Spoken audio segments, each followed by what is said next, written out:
All right. Good morning. Episode 6 of the Saturday Morning Stoa. For the theme today, it's going to be you become what you practice. Now, before we get into that, as always, I want to go through our weekly challenge from last week. It was committing to a daily habit and learning some reflections, benefits, any kind of setbacks. I'll start with you, Tristan. How did your weekly challenge go? It was great. I eliminated about 90% of I should say, is self-discipline, and I wanted to get rid of all the negative activities Yeah. that harm slash give dopamine, but not the right kind of dopamine, I guess, Yeah. or anything that's just harmful or neutral. Like that's just a waste of time, right? Like Yeah. watching, mostly it's for me, it's watching different YouTube channels and or scrolling through Facebook or something. And so I got rid of about 90%. I went through all by like you know how like when you go into click on the YouTube search, like it automatically pops up things like all those kind of things. I deleted all those channels and all the things like this. I don't want this anymore. I don't want this anymore. So I went through everything I could find, I got like rid that. of all those triggers, right? Yeah. And then I got rid of about 90% and I just stopped picking up my phone as often. I stopped looking at my phone as often, things like that, right? And that really helped like, tone it down. So it wasn't perfect, of course, but Yeah. 90% plus, like that's awesome, right? And after a few days, like I did have withdrawal symptoms, like it's like I want to do something, like Yep. Got to do that kind something of with my withdrawal hands. symptoms, I got to do something. There's a Yeah. lull. So, but after a few days, I'm like, you know what, those things I don't really need those things anymore. Like they don't really do anything for me. Yes, they're fun to watch for whatever reason, but they don't actually help or lift me up, right? So I don't feel guilty about getting rid of them or anything. And then I also experience some boredom because I'm like, okay, now I got this time. What do I do with it? And Yeah. so it's like, okay, I got to do something. So like I started to focus more on things that matter, like business or skills that I want to work on that are actually going to help me in the future. Yep. And I also noticed that things that I've been putting off became easier to do, assuming it's the dopamine looking for a different outlet, I guess, Love that. slash is also like partially identity shifting to this is not who I am anymore Yep. to this is the standard that I want now kind of identity shift. So like I don't want to say effortless, Mhm. but it seemed almost natural for me to like start doing things. Like it's just I'm gonna work out now. Okay, that was really easy and I really enjoyed it instead of putting it off, right? There Or you I go. went for a hike up a mountain. I just want to go for a hike right now. I Yeah. gotta go, like stuff like that, right? So um it's only been a week or so or 2 weeks I think I've been kind of doing this. So Yeah. it's gonna get better over time. So if you're out there and you're like, hey, I can't get rid of these addictions or whatever, it does like I've gone through addiction recovery, I guess, a couple times throughout my life. Yeah. And yeah, it's amazing how better your life is without it.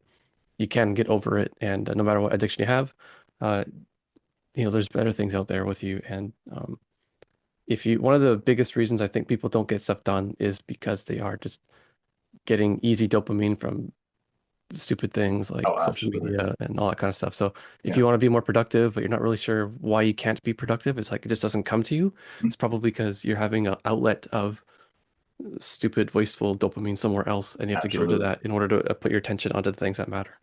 Yeah. That's amazing, man. That sounds like a great week for sure. I think one thing with that is like you said though, you experienced this boredom, but then you had different outlets where you had things to do to fill that boredom that were more productive. I think Hmm. that's the most important thing. It's one thing to eliminate all these things, but then that boredom is going to come into place. And it's like, what do you do at that point when you're bored? And it's funny, you and I kind of had a very similar week because I started eliminating a few things as well.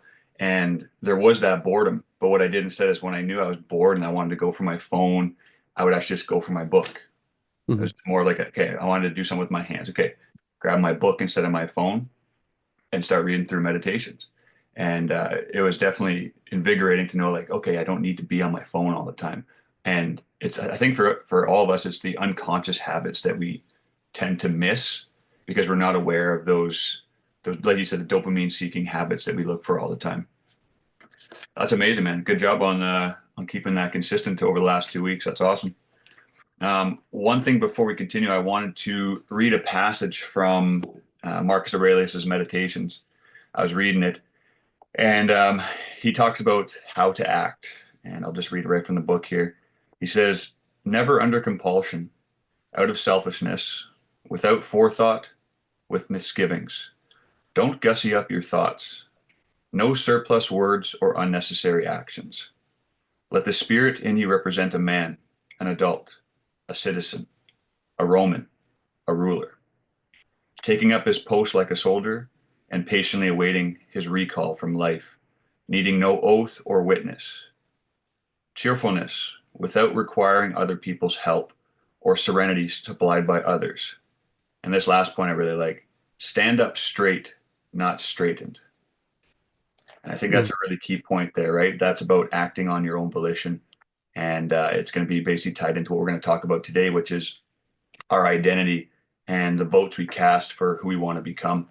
And with that being said, as I alluded to before, the main teaching for today is about you become what you practice. So the Stoics, they didn't believe in finding yourself. They believed in making yourself. And what they believed in is that every action you take is a vote towards the man you're becoming. So I want us to really think about that. What habits am I unconsciously casting votes for? And a lot of times when people think about this, they'll go, well, I'm choosing to be inactive. Well, inaction is still a decision, right? Even if you're choosing inaction, it's still a decision. And repeating either the same emotional reactions, distractions, or comfort seeking habits reinforces them. And I really think that it's very important to understand that, instead of, oh, I have all these things to do, well, I'm just going to choose not to do them. Well, you're reinforcing that identity that you just could keep on seeking comfort or inaction, and then you're going to keep on repeating all those emotional reactions down the line. So I got a good quote here, and it's paraphrased, but it's from Epictetus, and he says, "He who indulges habitually in anger is practicing anger. He who practices patience becomes patient." It's very simple. Epictetus always has nice, simple quotes, but I really think it's to the point and straightforward, right? You Hmm. basically you practice what you preach, and that goes back to what we talked about a few weeks back, which is identifying that person that you want to become.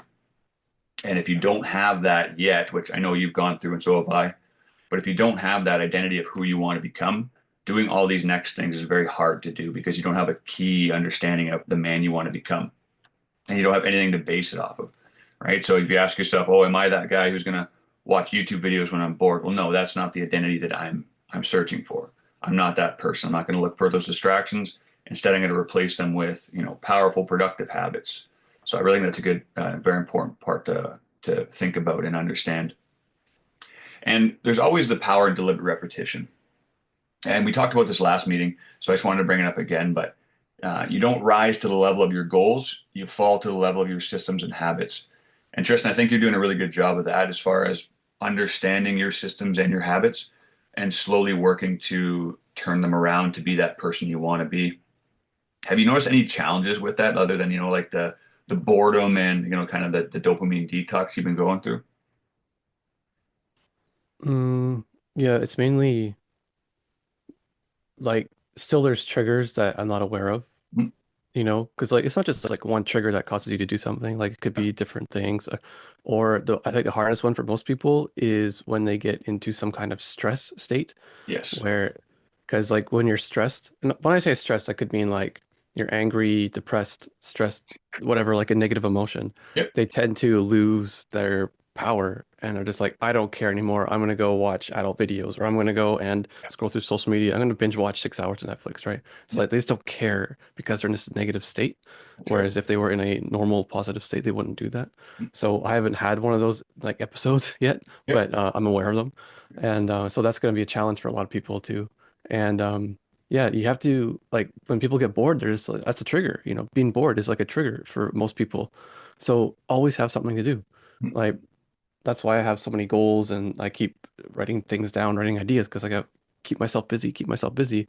Yep. And if you're busy doing something that's pushing you forward in your life, it's like you don't want to do those bad things anymore. It's just kind Exactly. of automatic. Yeah. You create momentum. Yeah. And yeah, make sure you surround yourself with good people because that's another big trap is If you Oh, don't want to drink alcohol anymore and you all your yep. friends are alcoholics, gotta get rid of them, man. Yep. You can't be sober with everyone around you drinking alcohol and stuff. That's right. So I don't have that problem, so I don't have to worry about that one. That's good. And yeah, that's all I can think of. Yeah. No. You ever heard the quote from Zig Ziglar? Show me your friends and I'll show you your future. Yeah, there's another one. It's like the five friends, your five closest people determine who you are or something. Yeah, So yeah, it's so absolutely. powerful Yeah. having good friends. Well, we're pack animals, right? We're tribe creatures. We crave that belonging, but it has to be with the right people. And that's what I hope for this community, right? Finding the right people who actually want to excel in their life and support one another. So no, that's some great insight, man. I appreciate that. And I think that you're doing a great job with this, but I think more people need to understand it as well, is that, you need to be consistent, not take all these massive actions. That's one of the things I think a lot of people fall into a trap of is like, okay, I'm going to make change. I need to go to the gym for 2 hours a day. I need to journal, I need to do all these things right away. And sure, you may have the willpower to do that for a few days, but then Yeah, it's going to fade off and you're going yeah, to be back to normal. I've done that many times. Yeah. Right? So have I. So have I. We fell into that trap many times. So it's more about just being intentional. And I'd rather do 5 minutes of intentional action and work than just, an hour of unconscious routines like watching YouTube or Hmm. Netflix or whatever the case may be. So that's really the important thing, right? Is just the consistency. And I've noticed it even through, these meetings in the mornings, right? Just staying consistent. It's not a massive thing. It's only half an hour, but it's getting into that habit where we can both learn something, we can both elevate one another, we can both learn from one another. And I think it's really powerful, right? We talk about a tribe or the people we surround ourselves with.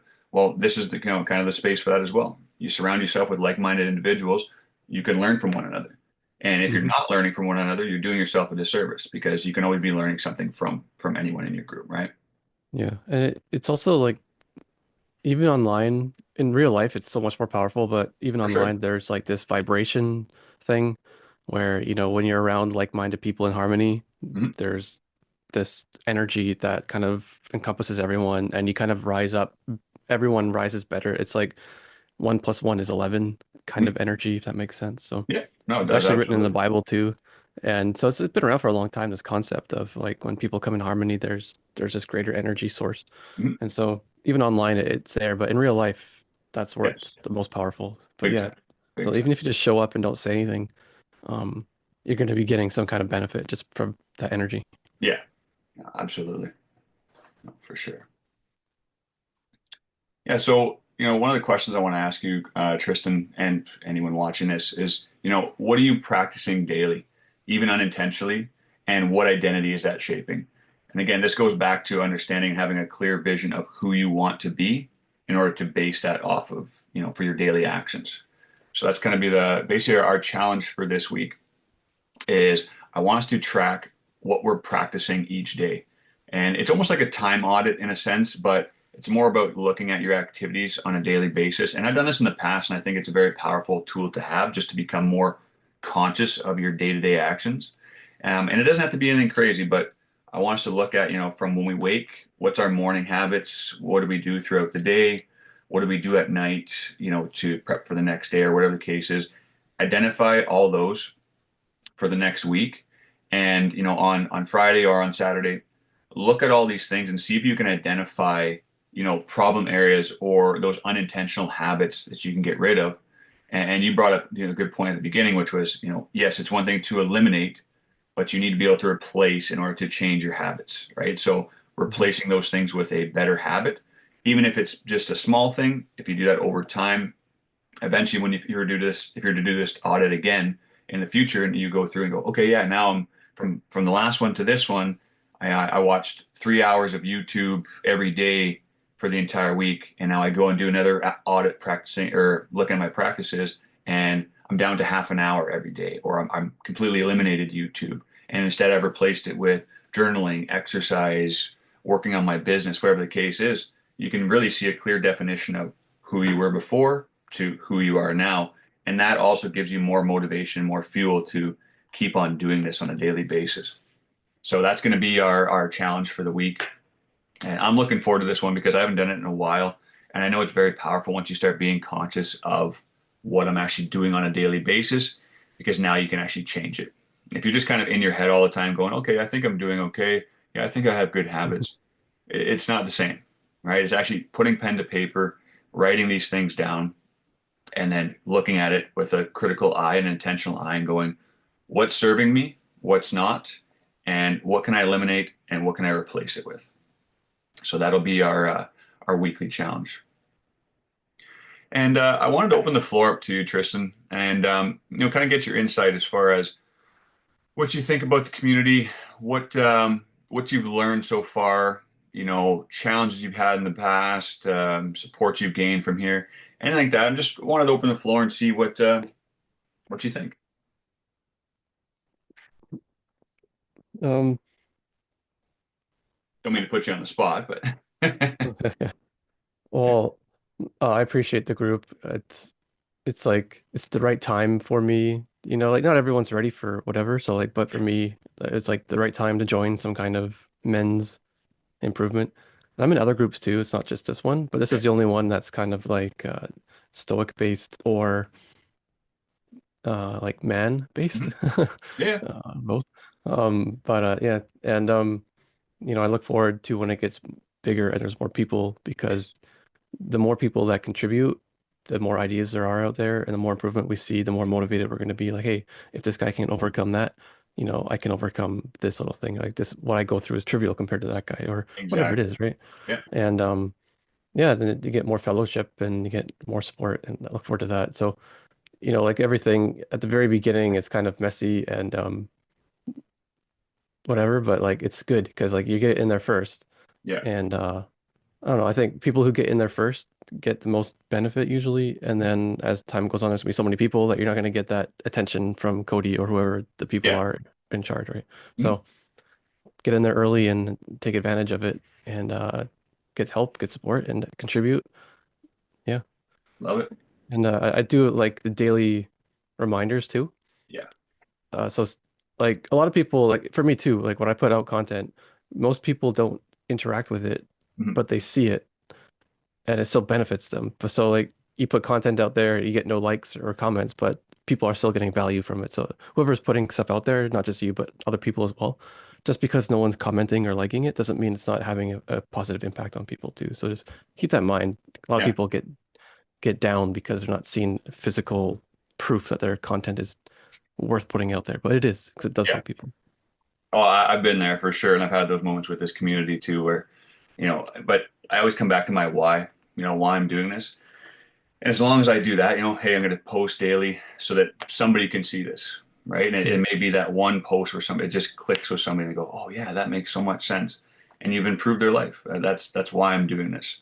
So I appreciate those kind words, I really do, and I'll be continuing to do that. But I agree, I'm looking forward to when the group gets bigger because then you can have more feedback from different walks of life, different stages of life, different challenges, and I think Yeah, the that's true. point you brought there was perspective, right? Where if you think your life's bad right now, well, if you have other men in the group where they're talking about their struggles, it pales in comparison. It may be worse or it may be better, whatever the case may be, but it provides a better perspective and it helps ground your reality to go, oh, you know what? Yeah, my life isn't that bad actually. I Yeah. have it pretty good. Like, I don't know if people remember when they were teenagers and you got your first, girlfriend and then you fight and you break up and it's like this is the worst thing Oh ever. This is yeah, the the whole world's this is ending. why should I want to kill myself kind of thing. Like you're just Yeah, but when you look back 10 years, 20 years later, you're like, what an idiot.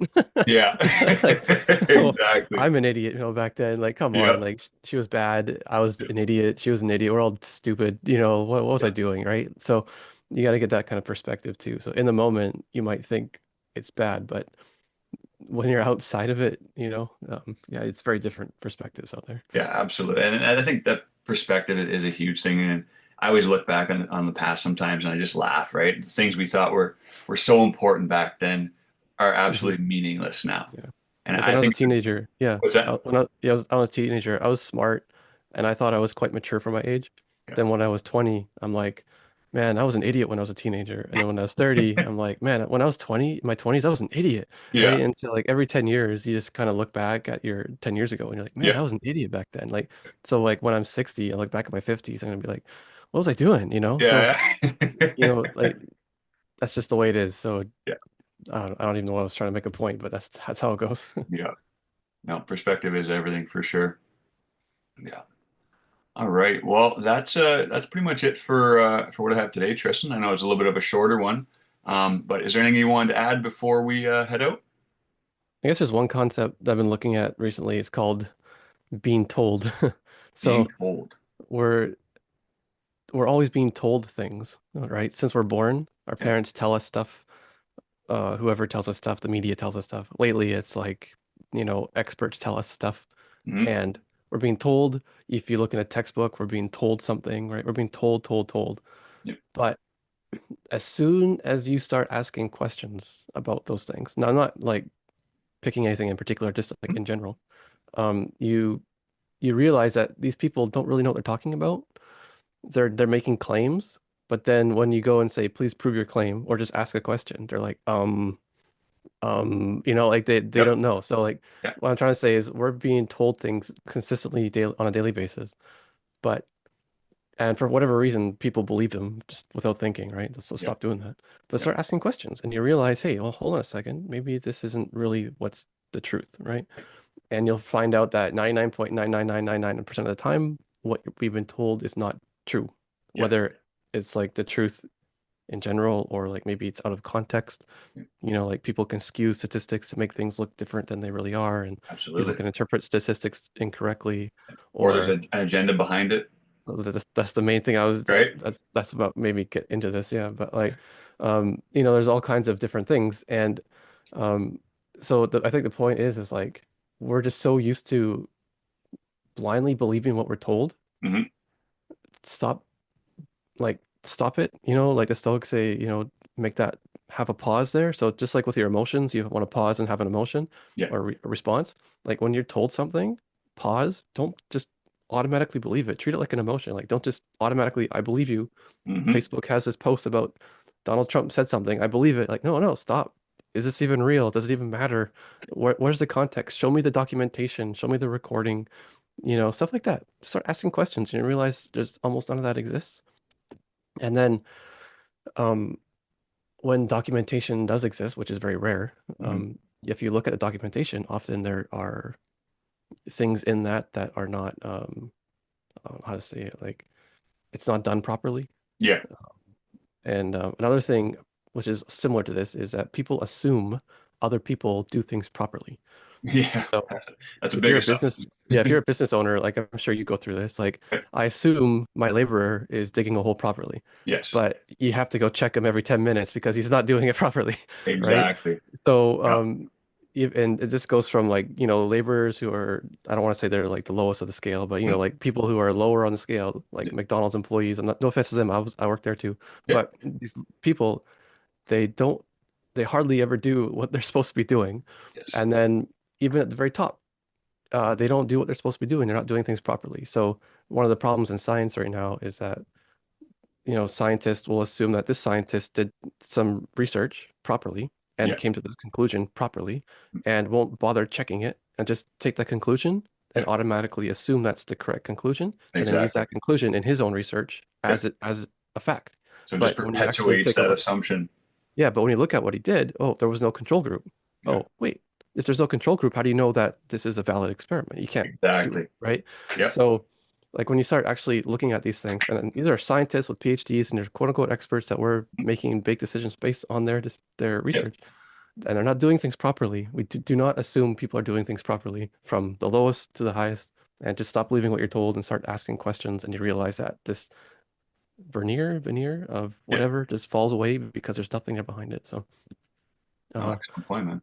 yeah, once we start just doing that, Yeah. I mean, I think it's just even unfortunate too because like we are programmed from grade school just to here's what you're obey. told, Yeah. obey, right? And unfortunately, they rob us of our critical thinking skills. And Hmm. I think for anybody that's just whatever walk of life you're in, I think the most important skill to obtain first would be critical thinking. And you're right. Don't just believe something, ask questions. And Hmm. people don't like conflict, so a lot of times they don't want to ask questions because they think, oh, I'm being an asshole or me, whatever the case is. It's like, no, you're not. That's critical thinking. You're Hmm. you're having an opposing opinion on something, or maybe Well, you it's don't not even that. understand, you're clarifying.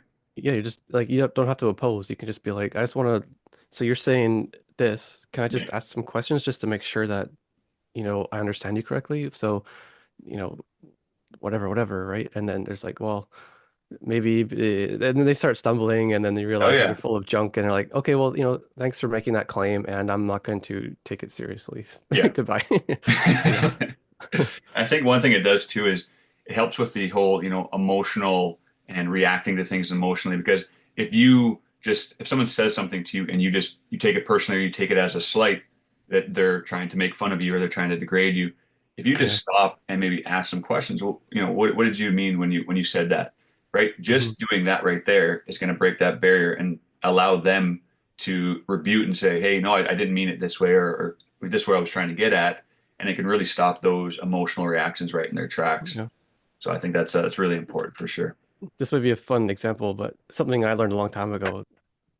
Like when I was younger, people would make fun of moms a lot, right? Like mom jokes.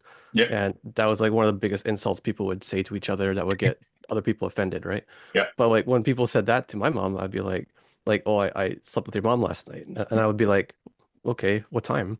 Then they'd be like, what? And I'd be Yeah, like, well, what? where was she at this time? I just want to make sure. I want to verify this information. I just want Yeah, to check because I know where she was. So yeah. that's, and I didn't hear you come in. So when did this happen? Just Right? shoot And them then down right there. they're just like, They don't know how to react. okay. So I'm just like, well, my mom wasn't at home all night, and I was there, and I saw her there and there, and so I Yeah. didn't hear you come in. The rest of my family, I checked with them, they didn't see it. So, can I call your parents to see where you were at that time, just to Yeah. verify this information? And then they're just like, Just like kill it them didn't with work, right? logic. Yeah, so it's like that just kills the situation, right? Because they're Yep, expecting me to get angry and whatever, but I'm just like, exactly. They don't get can a I just ask rise some out of you. questions to verify? So yeah, I mean, even if your doctor says like, "Hey, you need this," just be like, "Okay, well, how do you know I need this? Hmm. How did you diagnose me with this particular illness? Can you prove to me that I got this illness and not some other illness that shares the same symptoms?" Yep. And then he's gonna be like, because if you look at the art of diagnosis, like that's a whole, Oof. that's a scam, right? Yeah. And then just diagnosing things is a joke. And then anyway, I don't want to get everything Yeah. banned here, but Yeah. like just start asking questions, and they cannot answer those questions no matter who they are. So don't be afraid of experts or doctors or whatever. Yes. They're just as ignorant, and they're just parroting what they've been told to say, Yep. and they have nothing to back it up. And then yeah, just keep asking for verification, and Absolutely. no one can give it to you. So Yeah. that's another conclusion I've realized too, is like we as a human race, we don't know much. No. We really don't. We don't really know many things. So, and that's okay. It's just stop believing in things that are not true and take it as, we don't really know. And I don't know. That's kind of what I look at it. Yeah. Oh, perfect. Critical thinking, man. It's a powerful tool. All right. Well, that's it for me. Appreciate your time as always, Tristan. I hope you got value out of this, and I'll see Hmm. you next Saturday. Yep. All right. Take care. Bye bye.